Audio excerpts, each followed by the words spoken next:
people can portray who they want to be on social media. Yeah.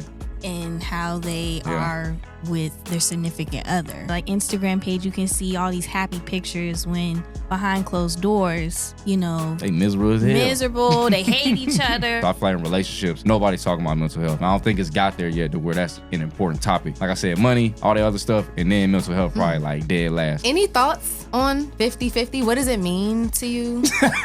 Don't see it for what it was. I see what it's gotta be. Welcome to the Wellish Podcast, where we are talking about all of the things that they should have taught you in class, but didn't. My name is Lindsay, and I'm here with my co-host. Hi, my name is Kaya. What up, y'all? It's your boy Bakari B. Res Life in the building. You already know how we do it. Today, we're going to be talking about all things dating and relationships within the context of college. So let's just jump right in. Let's do it. Okay. Let's talk about it. The first thing that I want us to talk about is, why does it feel like this is such a significant thing? This has to be like the most talked about topic everywhere. Everyone is always talking about men and women, dating, 50-50, right? All of these things. Why is this such a big deal, y'all? Like, what's up with that? I feel like it's a big deal because it shapes who we are for the good or bad. Shapes who we are how? Shapes who we are in terms of like how it pushes us through life or how we will act towards like the next relationship that we have if it doesn't work out.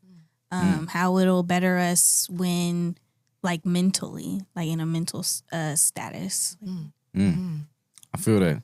I feel like we always taught that you need somebody, you're supposed to have somebody with you to be happy in life or to be like married. You know, everybody's always pushing like marriage, kids, or something. So I feel like it's always going to be spotlighted as something that's important. I think now, especially when we kind of grew up, like social media was there, but it wasn't a thing. But I feel like now it's the biggest thing that everybody always talk about, especially on social media, is like relationships, 50-50. Like, what does that look like when you got a partner? You know what I mean? It's a whole bunch of stuff, but I think it's because we've always been taught like you're supposed to have somebody, or you seen like you grew up in a household with one parent or two parents, or you want something like better for yourself. So, but everybody's always pushing like to have a relationship. So, yeah. I agree with y'all, and I feel y'all, but I think the real reason why it's such a hot topic is just because of social media. Think so? Like, I just don't think these conversations were ever this prevalent and happening like on this level. I agree. I really do feel like social media has a lot to do with that and why it feels so big now. Yeah. I don't know if that's a good thing or a bad thing, but I think we have social media to blame. We do. Yeah. So is it social media or is it the people? Because technically, you know what I mean, the people talking about it on social media. So whose fault is it? But the thing is, people can portray who they want to be on social media. Yeah. And how they are with their significant other. They could be That's real. all over their timeline or like Instagram page. You can see all these happy pictures when behind closed doors, you know, they miserable as hell. They hate each other. Oh, I can't stand you. Like, For sure. That's real. That is real. So I want to ask, how do we see, I guess, the cross-section between mental health and relationships and dating? How do those two things come together? To be honest, I don't think they have yet. I don't think like a lot of people talk about that until somebody wants to engage with somebody or be married. I think even then it's probably not a big conversation, but I don't think that's happening for real in a lot of the conversations. It's more so about like financial stuff first, and then it's like, what can you bring to the table, and then what do you do, and what do I do, and it's like it's everything else besides mental health. I feel like that's always on the back burner.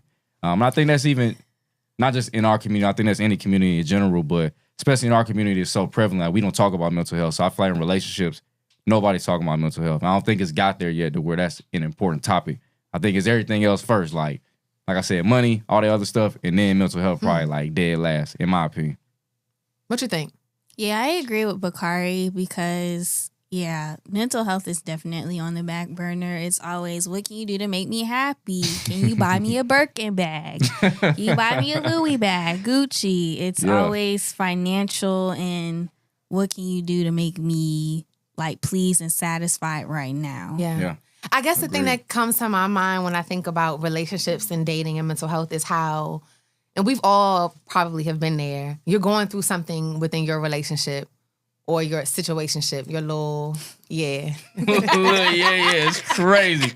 And then you have to go, like, be in class, or then you have to go make a presentation, show up at work, and your mental is so messed up because you're stuck up here thinking about the argument, thinking about what happened, thinking about that person. Yeah. Has that happened to y'all before? Have y'all dealt with that? I know I have. 100%. Yeah, I remember I wasn't the best person in a relationship back in college, but I remember I was dating this young lady. Her name was Princess. You weren't the best? No, I was not. Hell no. Really? Yeah. I got hurt, so you know how people, hurt people. That was your boy, for sure. I had to learn from my mistakes. So let's talk about it. Yeah, let's talk about it. But nonetheless, when I was with Princess, and I did something, bro. I pissed her all the way off. Went to class. We had the same class together, religion. And she was not talking to the boy. I'm like sitting next to her. I had to go all the way on the other side. We took a test. She just skipped out. I said, damn, I'll never do this again. So absolutely, excuse me. Yes, I have experienced it to where like throw your whole mental off.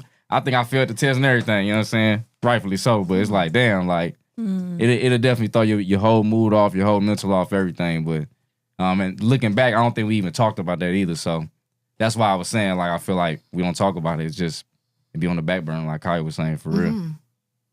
So I don't know if you experienced one of y'all have experienced that. No, I haven't experienced that because I can't lose my sanity. I know that's right. I'm just really big on. I'm in the stage of my life. I know who I am, and I'm not about to go the extra mile for anyone who's not worth it. So Kaya's got some stuff figured out. God. Kaya not playing with nobody for real. I mean, I think it's a good thing to be able to set those boundaries and to keep your mental and to keep your sanity and, in the midst of hard times. But it can be hard to separate those things. It's hard to separate mental health from any aspect of like dating and relationships in general. Moving on, Before you go, sorry. Yes, please. Yeah. As the mental health expert, I would consider you the expert. Why don't we talk about it in relationships? Right. From your point of view. Well, I mean, if we're being real, we don't talk about it in families. We don't talk about it on an individual level. Mental health is just one of those topics that we always move away from. It's hard to talk about. It's uncomfortable. It is. So I think that it speaks to the overarching stigma around mental health in general. We just don't like to talk about it. So it's definitely not going to come up in a relationship when we could be talking about who's going to pay the bills and can you buy me a Birkin. For sure. I feel you. So kind of to circle back to one of the topics that came up earlier, this is the discussion of like 50-50. This comes up a lot. Mm-hmm. Any thoughts on 50-50? What does it mean to you? I'm curious. I want to know what y'all think. I think that's the dumbest damn idea. 50-50. I don't think it exists. And let me say this, right? I feel like when you with somebody, you're supposed to give your 100% self. So if I'm giving 50, I feel like I'm copping out. You know what I mean? I feel like that couple is copping out. Granted, right? I think 50-50, mainly people be talking about financial stuff, which I think you got to give 100% of yourself first, and then we can talk about what we can split. Then we can talk about like what we want to do. But just out the muscle, be like, y'all giving 50-50. No, you're not. Like, not doing that for real. Stop lying. It's full of cap right now. Right. Caparoni. Like, you're not giving 50-50, my boy. Yeah. You're actually giving more than that. And then y'all need to talk about, like, what it is. I just feel like 50-50 always is like that. So, social media ish. We just doing this just because. That's just my theory, though. But okay. Yeah. So, I'm not going to lie. I was one of those girls who was like 50-50. I don't know that. He need to provide and do everything. Oh, you was an 80-20, huh? Yeah. And now that I'm in a committed relationship, I see that it is 100-100. I'm here to help you and better yourself and also compliment you and vice versa. He compliment me as well. That's fine. So yeah, it's definitely 100-100. You're giving your all to someone and vice versa with them. So Bakari, does that mean that you paying 100% of the bills? Hold on, that ain't what I said. I just want to know. Hold on now, but I'm saying, hear me out. I was saying we give 100% of ourselves mentally, spiritually, and then physically. Yeah, I mean, and then we come together and discuss what we gonna split up in here. Got you. Now, if I gotta do that, I'm gonna do that. You know what I mean? I'm gonna hold it down because I'm just that type of guy. You're right. I'm just saying. As you should. You feel me? If I got it, I'm gonna do it. If I don't got it though, let's talk about it. Can we just can we come together to figure out how I can get there in time? You know what I'm saying? That's all I'm saying. Because I know the ladies be out there be like, nah, you got to do X, Y, Z. And I'm like, damn, my pocket's a little, you know what I mean? I ain't 6 figured in yet. You know what I'm saying? Let me get there, then we can do everything. But yeah. That's how I feel. I think that's a real conversation because you do have to be established to a certain level to be able to provide and do all of those things. And it takes people time, right? Yeah. We're all on different paths, and that's okay. Right. Mm-hmm. When I think about 50-50, I think about what you were saying, this idea of bringing like your full self to the relationship. Yeah. I think a lot of times people think, well, I have a part and this person has a part and together we're whole. But ideally we will come together as two whole beings. That's Individuals, yeah. That's a fact. It doesn't happen maybe a lot, but I think that's like ideal. I got a question. Sure. Do y'all believe in moving in with your significant other before marriage or engagement? I don't. Okay. Interesting. I'm on the fence about that.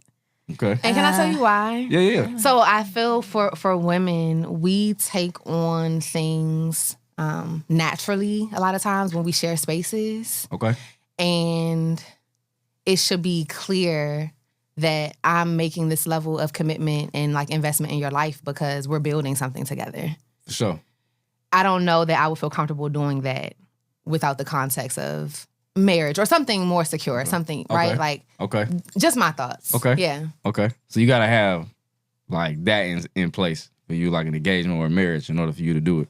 Or we have to be like very close to it at least. Okay. Yeah, I would Okay. think. Yeah. Okay. Yeah, engagement.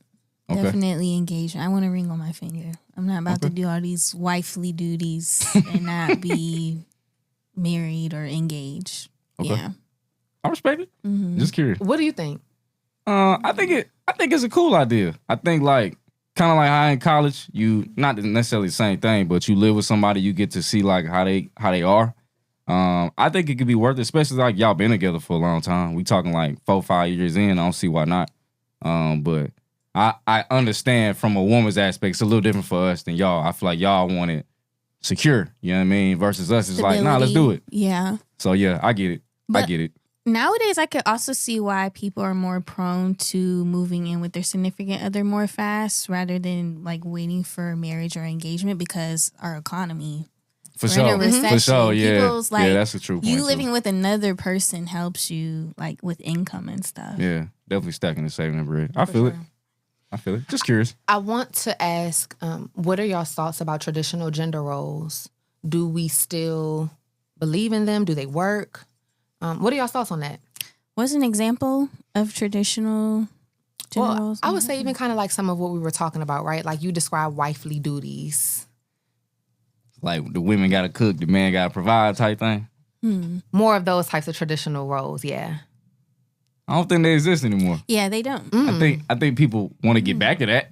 Yeah. I think that's the 50-50 convo. Like everybody always talking about it. That's what type of they want to do, but that's not. I don't think that's happening for real. Like I think nowadays, if we see like statistics wise, like y'all making a lot more money than y'all have been before. I think y'all make sometimes more money than men do, and the provider thing is out the door. There it is. You know what I'm saying? And then like cooking and stuff.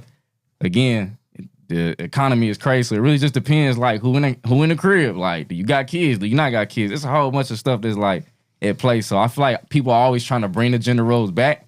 RP like Kevin Samuels, you know what I'm saying? Like all them folks like that, they be trying to, you know what I'm saying? R.I.P. Kevin Samuels. I mean, oh, no? I guess. Okay. Damn, my bad. I'm just saying because he's not here no more. That's Sure. I'm not saying like I respect it, agree with Got his you. viewpoints. But I'm saying people like that be like stuck on stuff or they be like trying to bring up certain viewpoints. I just don't think it's happening for real. I think like nowadays, especially with y'all, like y'all are so more, I don't know, thought forward and just like not being controlled like y'all were in the past. Just like society norms, to be honest. So I just think like it's not gonna happen no more, in my opinion. Right. I think, yeah, it doesn't exist anymore. Personally, for me, I grew up in a household where my mom was the breadwinner. She was getting it. Like, she was the sole provider. And so that taught me to be independent, very independent, and not lean on, I mean, I still lean on people, but just to think for myself and navigate life independently as a Black woman. What about you? So I think that, I agree. I don't think that they really exist anymore. I think that so many things have changed in society. I think, though, that it offered something. It offers something? It worked at some point for some people, right? Okay. And I think there are some aspects of it that we still try to get back to, right? Like women, a lot of women, I don't want to generalize. No, but a lot of women do desire provider men. They do want the man to like make more and do more. And to your point, that's not always the case in 2025 in Metro Atlanta. And that's another thing, like, also, like, back in, like, what, the 40s, 50s, 60s, it was, you know, a thing to be a stay-at-home mom. A lot of women, or most women nowadays in this century, not only want to be a mother, but they want to have careers and be successful as well. Yeah. But also have that, you know, man, that's provider aspect, but most women want it all. Like, not just being a mom, but also being a successful career, being successful in their career. Sure. Yeah. Question. Yeah. Have y'all been taught as women to, like, when y'all get married and even have kids, that y'all can't live life anymore? Just curious. So I feel like that's a thing that I've seen, or at least like have heard. It's like when you become a mom, you're supposed to like sit down. You know what I mean? You ain't supposed to have fun. You ain't supposed to go out. You ain't supposed to like travel and stuff. So just curious. For me, as we talk about norms. Yeah. Yeah. For me, no. I mean, as of right now, my family's really big on you're young. You can turn up, go out, be who you are, make mistakes, learn from them. Yeah. But even during the times of when like my mom, she has sat me down and was like, you know, when you become a wife and do all these things and stuff, don't forget about yourself. Yeah. Sure. You matter too. You're important. You're the glue to it, and you need to enjoy your life as well. That's what's up. I think that society pushes that idea that women have to sit down. Yeah. After they become moms. I don't really buy into it because I've seen women that are able to still chase after their dreams and, you know, live life in its fullness. Mm-hmm. But it does kind of prompt me to think about the difference in the obligation that the mom has compared to the dad, right? Yeah. Like the mom has no choice but to be home, feed the kid. Dad can still go live his life, go back to work soon, chase his dreams. I'm not saying that nothing stops or nothing changes, but things drastically change for the woman and for moms. So Absolutely. I like the idea though of having both and being able to do it all. Yeah. Right. I want to go back a little bit though, y'all. We're talking about at this point like marriage and context and marriage and families, but I want to go back to like dating. Yeah. And specifically getting to the point of maybe transitioning or progressing the relationship along from maybe a talking stage to maybe things a little bit more serious. Or, you know, maybe y'all are physical, but not yet in a relationship. Mm-hmm. What do you all see as like that natural progression of things for dating now, getting to that point of relationship? I think it's all over the place, to be honest. Okay, say more. It's just kind of like however it comes, it's gonna happen. You know what I'm saying? I think, and I'm not blaming music, but I think people have always said that music kind of tells like what's going on in life right now and stuff. And I feel like a lot of the stuff is just physical. It's just like sex. So it's just like if that's happening and people kind of jumping to that first, even off the back, off of talking, I feel like that's just how things progress nowadays. I at least haven't seen a lot of people that have come together and be like, yeah, we was kind of like dating first. I think like people that's married now or getting engaged, they started dating, but a lot of people that are getting to their person, before they get to their person, they just jumping straight in, just like off the muscle, just flings. And then it may turn into something in the end. And then they finally meet somebody that date them and it's like, oh, I'm being courted. You know what I mean? This was supposed to happen. So I feel like that stuff to me is what's happening first. Like people just sexing and then jumping into something. That just feels like such a quick progression. That's us being complete strangers. Yeah. To sex. Like it just feels like it has jumped really drastically and really quickly. And I don't know when that happened. Me neither. And that also brings us back to social media. It's because of social media we're in this sneaky link culture. Mm-hmm. Yeah, that's a fact. Sneaky link culture. That's a fact. As soon as we, see something nice on the internet, it's like, ooh, yeah. It's definitely sneaky link culture. And it's more physical than like you getting to know someone intellectually. Yeah. So to be clear, what is the sneaky link culture? It's just we out here. So the sneaky link culture is basically like you're not committed to this person. You just you having sex with them. You hunching. Like yeah, like that's Straight what up. it is. Why do we think that works? Why do we think that maybe not works? Why do we think that is so popular now? Gotcha. Because it wasn't always a sneaky link culture. Nah. I mean, I was born in the 90s, but I just don't remember the sneaky link culture always being so prominent everywhere. Yeah. I think the thing is nowadays people don't want the title of I'm committed to this person. They want the benefits and the access to be with this person without saying, I'm committed to you. Yeah. I want to court you. So I think that's the biggest thing. I would say trends. I think somebody made it cool to have a sneaky link to Kaya's other point. Yeah. Yeah. Somebody made it cool to have a sneaky link. It was like, F it, we can go down. This is what it is. So, they have a sneaky link. Oh, I want one too. You know what I mean? So it's like somebody made it popular, in my opinion. It just like took off from there. So I don't know where that happened, but and it's in music a lot too. Like, oh, I went over her house and Shawty, she bad and da da da da and For sure. I think it comes down to also like just instant gratification. Like it takes time to build with somebody. Women used to have like rules, right? Like 3 months, 6 months, 3 dates, 10 dates. I don't know. Yeah. But now it's just this idea like I don't have to do anything for you. This is just where we are. For sure. Yeah. And I don't know if that works for everybody's boundaries. I don't know if that works for all people. If some of us are falling into sneaky link culture, even though we don't really want to. For sure. Y'all ever been a sneaky link before? Ever what? Y'all ever been a sneaky link before? I hope not. You hope not.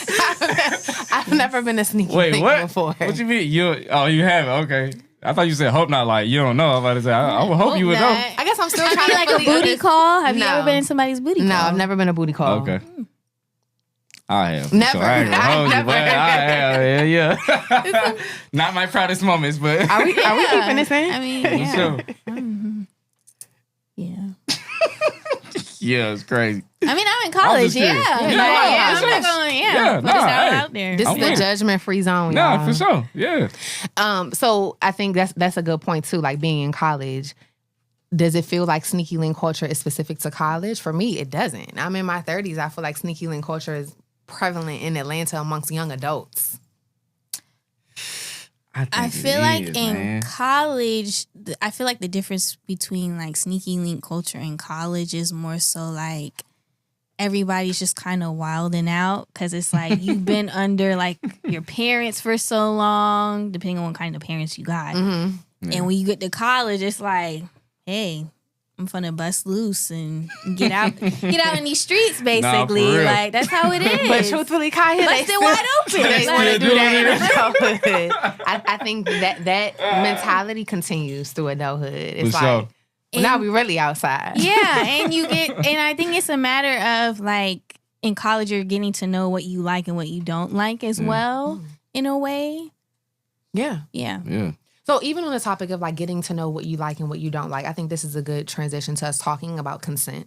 Because one thing, especially working in the wellness center, that I hear maybe some students are engaging in sex that feels intimidating for them. People are wanting to bring in maybe other people or objects into the bedroom that people are not always comfortable with. What do you all think about like consent? What does that mean for y'all? Let's kind of get into that. Yeah.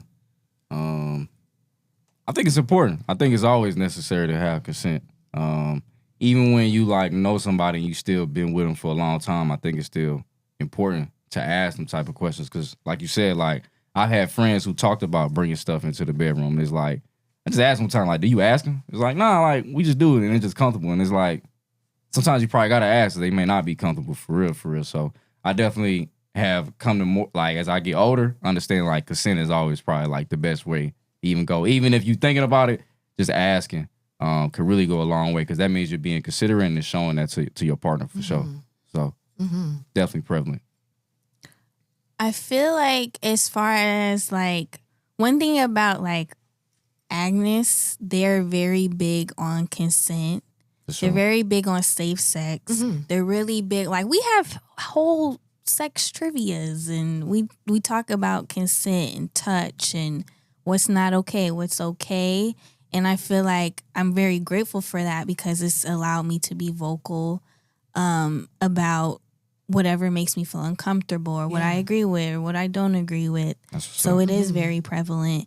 And I wish like sex education was bigger now today, since everything is about sex and image and physical, that they should push that narrative as well. Agreed. Agreed. Yeah, I think consent is something that we don't talk about enough. Yeah. It doesn't come up in those conversations about dating or relationships or sex. We're talking about all of the other things, but we're not talking about like people's level of comfort in the bedroom and does this feel safe? And I think too, this is just a good point to remind all of our listeners that if you're ever in a situation that doesn't feel comfortable, like, use your voice. Yeah. And if you're in a situation that doesn't feel safe or supportive of you using your voice, run. Right. Because your safety is always most important. Absolutely. 100%. 100%. This is timely to next month. We are going to be honoring Sexual Assault Awareness Month. And we know on college campuses, statistically, a number of our students are impacted by sexual assault. It's something that we're always talking a lot about at Agnes, but just on the larger conversation around campuses. Absolutely. This is something that happens to a lot of students. Have you all experienced, from being over residence halls and being a senior now, have you all heard about different experiences that are kind of aligned with sexual assault, and if we feel comfortable sharing any? Yeah, absolutely. Yeah. Back when I worked at GGC, I had a lot of individuals that had experienced sexual assault or something close to it, or even of it, or even something worse. So I've had guys even come to me and tell me their stories and stuff, having to go to like facilities with them or sit in meetings with them sometimes because of the things they've experienced, and it's being traumatic. So absolutely, I think it's especially prevalent in other colleges, kind of to Kaya's point, that don't talk about sex education, that don't even want to touch on it because it's, devious or it's deemed too wild to even speak on. So yeah, I've seen a lot of crazy things at the past places I worked at, and I'm grateful that at Agnes, at least, like, that's not something I have to deal with all the time. And not that I don't want to deal with it, but sometimes that stuff get heavy. Sure. So I'm sure you probably see that, like, just being, in the wellness as well. But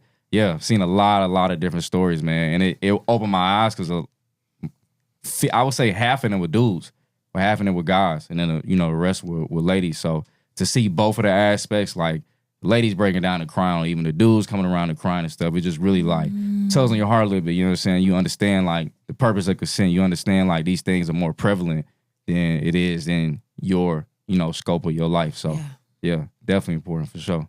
Yeah. Throughout my college years, unfortunately, I have gone through sexual assault twice. And I'm comfortable and proud to share it, because I think it's something we should talk about more in the media. We should talk about more in social media and with our friends openly. Yeah. Sure. But yeah, I was sexually assaulted twice. And back then I felt like because of Agnes and their support, I was able to like tell someone about it and get help. And then also it did get legal, but they dismissed my case. And that was probably because, like, again, I'm a Black woman, and we're already perceived as like promiscuous, and like, and that's a whole nother topic in itself. But yeah. Thank you so much for sharing that, Kaya. That strength we need, because people need to hear that. A lot of us have suffered, and some of us have not felt comfortable to come forward and to share. So I just want to thank you so much for that. And I'm just really big on to, don't ignore others when they tell you like, hey, this didn't seem right to me, or I was uncomfortable in this situation. Very much, vocalize how you feel and what's comfortable and not comfortable for you. That's real. What would you suggest to any other women or girls that have gone through something like that? I would definitely suggest having a support group. Again, being vocal. I mean, at first, like initially when you go through something as sexual assault, you don't want to talk about it. But I'm very big on find a buddy, a parent, guardian, staff member, grandmother, anyone you're close with that you're comfortable enough to share that information with. You should do.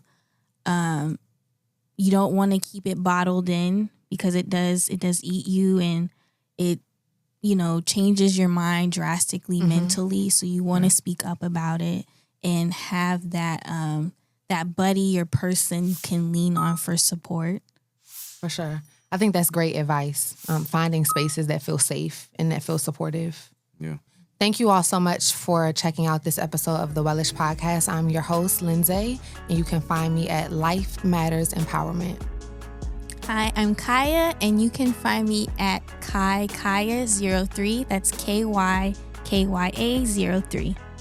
It's your boy Bakari B. You already know you can find me on all platforms. Juice Boy B. That's boy with an I. Appreciate y'all today. Don't see it for what it